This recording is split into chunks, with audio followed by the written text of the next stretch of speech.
For arithmetic and geometric means, what they're doing is they're giving you parts of a sequence, and you got to figure out the formula, even though the parts, you don't know all of them, and they're not next to each other. What do I mean?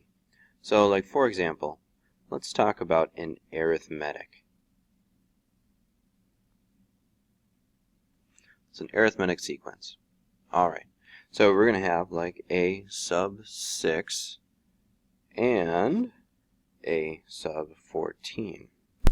So right away they're only giving you two terms and they're not even right next to each other. We know that a sub 6 is 9, the 6th term is 9, and the 14th term is 19.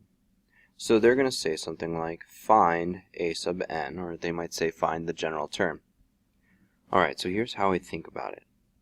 Here's a sub 6. Then this would be 7, 8, 9, 10, 11, 12, 13, 14, 15, 16, 17, 18, whoops, and I went past 14, thinking about 19. So this would be 6, 7, 8, 9, 10, 11, 12, 13, 14 is 19. Alright, so what I'm trying to do here is figure out a common difference. Remember that general terms, you need the first term and then n minus 1 times the common difference. If I have the first term and the common difference, then I can just plug them in. So first, the common difference. How many times would I add d to get to the 14th term? 1, 2, 3, 4, 5, 6, 7, 8. So I'm thinking if I take 9 and I add 8 d's, I would get 19. Alright, so subtract 9 on both sides. D is going to be, 10 divided by 8 would be 10/8, or 5/4. Now that's not a really pretty common difference, and I would have a really hard time figuring out what that would have been without doing it this way. But here we go. Already my general term is some first number plus n minus 1 to the 5/4. So now I think I need to find the first term, so I actually have to go back to the 5, 4, 3, 2, 1. This is a 1. 5, 4, 3, 2, 1.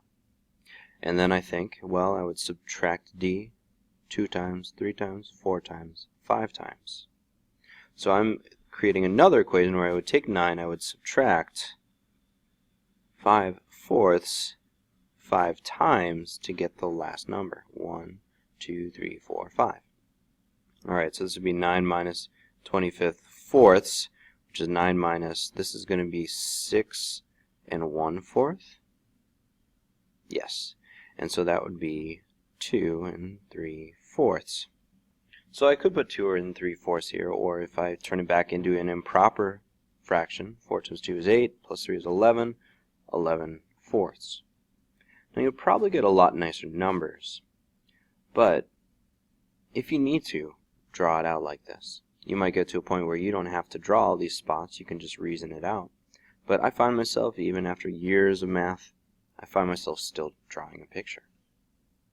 So that was an arithmetic mean, and they'll always tell you it's arithmetic, so you won't have to guess. But here, we're going to be doing now a geometric mean. So we're going to say the third term is 270, and then the fifth term is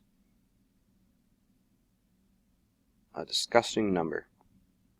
Alright, but it's the same kind of process. Here's the third term, which is 270.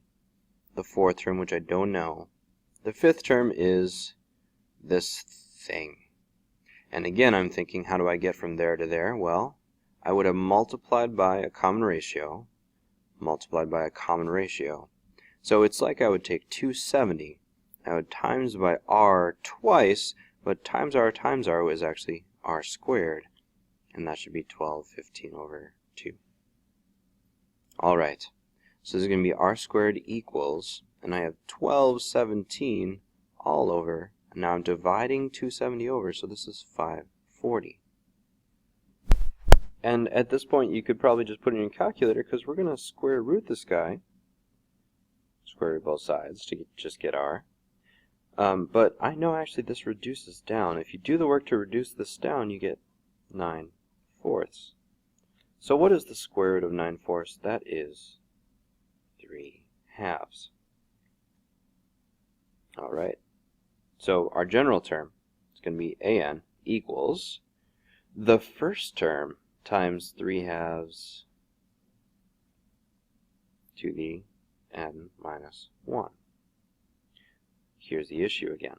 I don't know what my first term is. I would have to go back to 1 to figure that out.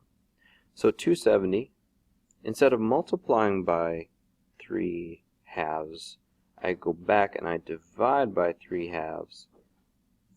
I divide by 3/2.